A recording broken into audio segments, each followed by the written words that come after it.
Föl lehet-e erre készülni, vagy az ember tulajdonképpen ugyanúgy mindig a padlóra kerül egy rossz véleménytől, vagy ki tud alakítani egy olyan stratégiát, hogy a pozitív történések ezt lepergetik róla? Szerintem ki lehet alakítani. Én nagyon jól kialakítottam, szerintem. De szerintem nem lehet felkészülni rá.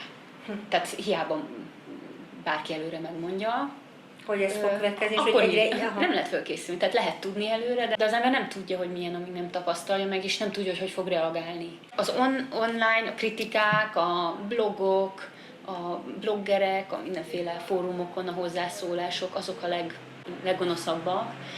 És amikor elkezdtem színpadon énekelni, akkor bizony kaptam nagyon-nagyon csúnya hozzászólásokat, véleményeket. Voltak, akik azt mondták, hogy ez semmiféle jogom nincsen arra, hogy én színpadra menjek, hogy én énekes legyek. Ez nagyon érdekes, most a szabadba vágok, mert ebbe ugyanúgy belefutottam, és akkor még most itt a Momus magazinról beszélünk, és én egyszer, igen, körülbelül olyan 2004 körül belefutottam abba, hogy valaki azt is elvitatta, hogy egyáltalán színpadra léphetek, már pedig akkor azért már 10 éve a pályán voltam. Óriási.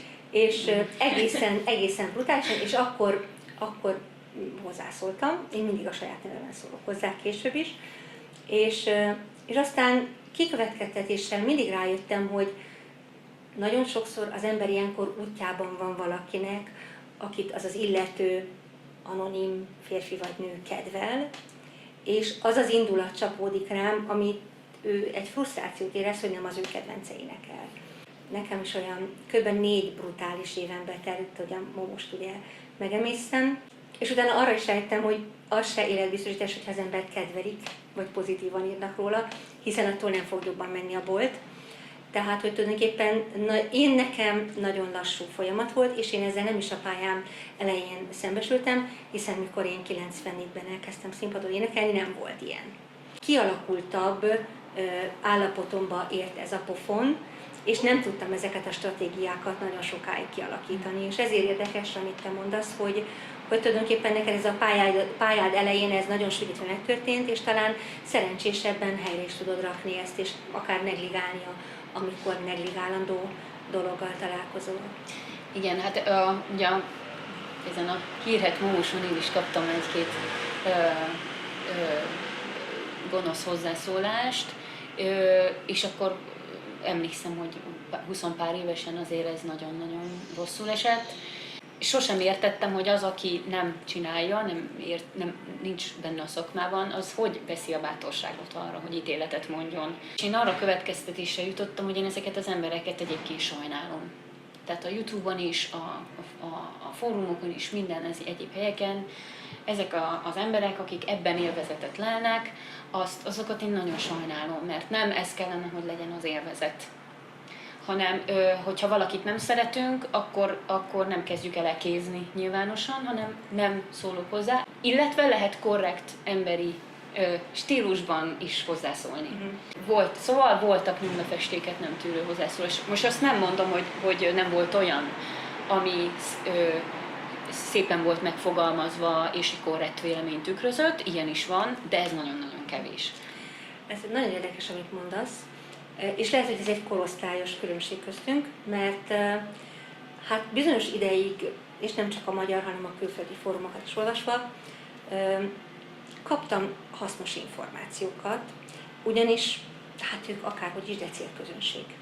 Tehát ugye ők fizetnek azért több esetben, hogy meghallgassanak minket, és ez sokszor elgondolkodható. Hát akik minket ekéznek, azok nem, mert azok nem mennek be a mi adásainkra. Képzeld el, hogy az volt a tapasztalatom, mondjuk olyan 30-40%-ban, akkor fordult meg a véleményem erről, amikor kaptam 2-3 olyan kritikát, ami jól helyre szúrt, de nem pusztító volt, hanem építő. És aztán így több szegre végről meg is ismertem az íróját, de többeket, és ez is szerepet játszott egy picit az én repertoármódosításomban is. És akkor utána, mint egy statisztikában le lehetett mérni, hogy amikor az ember helyre kerül a repertoárjában, megmelegszik és kialakít egy vokális imást, tehát helyre kerül, akkor a hozzászólások aránya teljesen megváltozott a hangnemben.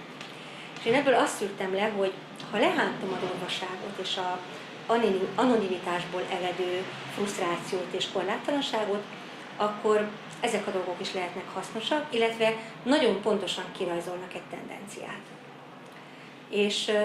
És ezt most is állítom, hogy tulajdonképpen ezeket a dolgokat lehet építésre használni jól, ha ezt a fajta ego csatát megvívjuk, amit te is, meg én is átmentünk. Szinte az egész teljes énekes társadalmat érinti.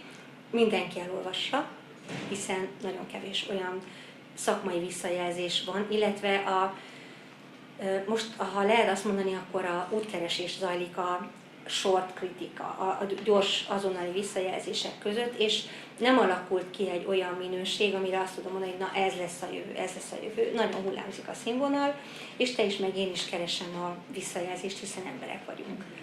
Tehát tulajdonképpen azt gondolom, hogy ha ezt az első csatát megvívtuk, ami egyszerűen borzalmas, mert az ember úgy érzi, mint a mesztelen képet küldözgetnének róla, akkor végül is maga az online gyors reakció, az számunkra hasznos visszajelzés is lehet. Volt olyan, amiről tudtam, hogy negatív volt, de nem volt sértő, negatív Igen. volt, és igaza volt. De ezzel nincsen semmi gond, tehát én tudtam, hogy az előadás, az a koncert nem volt jó. Semmiképpen nem szeretnék arrogánsnak tűnni, de én mindig tudom, hogy mikor volt rossz. Tehát, hogy sosem megyek, és sőt, én inkább a jó előadásokra is azt szoktam mondani, hogy ez nagyon rossz volt. Sosem becsülöm magam fölé, soha. Amennyire én magam tudom ekézni sokszor egy előadás után. Kisostorra? Úgy senki nem tud egyébként engem. Tehát valójában úgy érzem, és ez az én saját magánügyem, ezt senki nem tudja a világon, és nem is kell tudniuk. Én úgy érzem, hogy az ő bántásukra már tényleg nincs szükségem, mert az már, amit én magamnak adok, amikor nem volt jó az a koncert, az éppen elég, sőt túl sok is sokszor. De ez már az én egyéni szoc problémám, mert ez az én karakteremből fakad, az érzékenységemből. Egy magyarázatot találtam rögtön a pályám elején erre. Az első darab, amiben feléptem, az a Mozart varázsóvola volt a Gyuri vezényletével, és nagyon nagy vihart kavart, mert a Ruszt Józsefnek az egyetlen operai rendezése volt, és ezért már akkor is a kritikaírás fenegyereke, Fáy Miklós, többé-kevésbé fölbe döröngölte, bár tőle az volt az első és utolsó pozitív kritikám. De szóval, hogy nagyon szóvá tett olyan dolgokat és olyan hangnembe, amit aztán az évtizedekkel később megszokhatunk tőle. És Fodor Géza, akkor már nagyon elismert kritikus, vette a fáradtságot magának, és írt egy nagyon hosszú esszét a muzsikába, Kenner oder Liebhaber, tehát aki ismeri, vagy csak kedveli címmel, és ő pontosan levezette azt, és most szó szerint idézem, mert szerintem a legtalálóbb fordulat, és hogyha belegondolunk, akkor nem bántó. Ők egykor jobban voltak, aztán később nagyon nem, és azt írta, hogy egyszer csak észrevettem, hogy voltak éppen az én volt barátom nemi életet él az operával. És ez úgy akkor azért a muzsika hasábján olyan ütős volt, és ezt úgy 20 évesen elolvasni egy olyan darab, mikor először olvasol nyomtatott kritikát magadról, akkor úgy gyomorszájba vágott, és azóta számtalanszor megforgattam magamban is, hogy az énekesség, az opera ezt az indulatot váltja ki. Persze most már eldurvultak és bárhol trollkodni tudnak az emberek, de azt hiszem, hogy minket, vagy a műfajunkat körülvesz egy olyan vehemencia, ami a szexualitásra legyen értékű. És ezért van ez a ruhátlanság érzésem nekem is, mikor rólam írnak, és van egy intim pistáskodó érzése annak, aki vájkál bennünk, mert lényegében egy olyan tevékenységet folytat. Tehát tulajdonképpen, amikor erre azért jóval később rájöttem, akkor egy kicsit megint kövek görögtek le a lelkemről, és megértettem, hogy mi okozza ezt a fene nagy indulatot, hogy most ki hogy énekli a Rózsáriát, vagy valamelyik darabot. Tehát azt hiszem, hogy csak ezt nekünk senki nem mondta. De egyébként érdekes ez az indulat dolog, hiszen tudjuk régen a barokk időkben is, ott kifejezték ott helyben a közönség. Tehát ha valaki nem tetszett neki, akkor megdobálták rohadt paradicsommal. Ugye ma ezt nem lehet megtenni. Ugyanezt az interneten élik ki, mert hát a rohadt paradicsomot azért el akarják ők is hajítani. Okalok nélkül. Úgyhogy tulajdonképpen mondhatjuk, hogy nem változott semmit, csak a módja. Hát igen, és ő tulajdonképpen talán védve van az anonimitással, hiszen nem vágod vissza a fejéhez azt az almát. Igen. Azzal védtem le magam, hogy nem igaz, tehát hogy tényleg nem olvasom el ezeket nagyon ritkán, tehát nagyon sokszor van, hogy mondjuk interneten megjelenik, valaki megosztja. Belénkeli. Tehát nem tudom elkerülni, és hát ha ott van, akkor el szoktam olvasni, de én így direktben nem szoktam rákeresni. Google-ben nem írod be egy koncert után, hogy... Nem. A szólólemezem kapcsán viszont érdekeltek, hogy miket, tehát arra rákerestem, azt tudni szerettem volna, hogy mit gondolnak, és mondjuk ami negatív kritika volt, azzal egyetértettem, de nem volt gonoszkodás. Én ugyanúgy nem hiszek a jó kritikának sem, mint a rossznak. Tehát, hogy azért kell szerintem mindenkinek találni egy olyan embert, akinek a véleményében bízik, akinek a tanácsát bármikor lehet kérni, és én inkább erre szavazok. Viszont volt olyan, hogy egyértelműen rossz koncert, nem jól sikerült előadás után jó kritikát kaptam, és akkor én megkérdeztem, hogy ez a fülén ült, hát nem hallotta, hogy nem volt jó. És tényleg most nem túlzásban mondom, értem. De hogy én tudom, hogy ez nem volt olyan, ami ennek kellett volna lennie, és akkor ilyen szuperlatívusokról beszélnem, és akkor ilyenkor ezzel nem tudok mit kezdeni. Hát persze jól esik, de hogy ez hát nem nem a napi teljesítményednek szól, hanem már annak a jelenségnek, amit ő hallani akar, vagy amit ő már belét képzel. Igen. Szóval, hogy ezekkel nagyon csinyán kell bánni, épp ezért én nem osztok meg magamról pozitív kritikát, mert most egyet megosztottam, de annak oka volt, hogy azt miért osztottam meg, de amúgy nem szoktam, mert hogyha az ember megosztja a pozitív kritikát, akkor osztja meg a negatívat is. Igen, és akkor különben egy reklám felületté válik az egész, egy kiglancolt és hamis képé. Sőt, nagyon sokszor van, hát látom kollégákon, akik elhiszik minden izében, és erre támaszkodva építik a lelki magabiztosságot. Ez iszonyatos vakvágány. Tehát, hogy ez sehova nem vezet.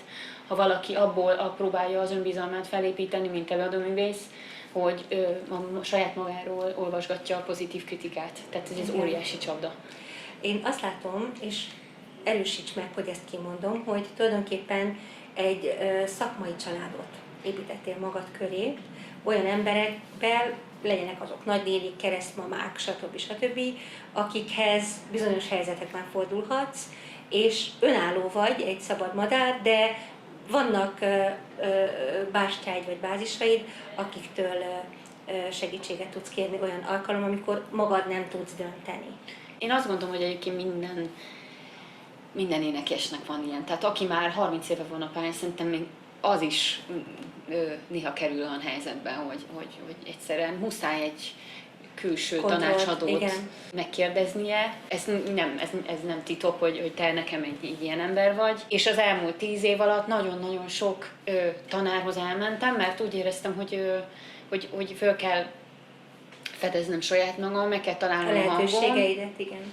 És ebben te nekem nagyon nagy segítségemre voltál, illetve még jó pár professzor, Amerikától elkezdve Európán, sok országban, mindenfélét megpróbáltam, mint mesterkurzusokat, hogy minél többet tudjak, és minél többet megismerjek magamról, az éneklésről. Hozzád rondó témaként szoktam visszatérni.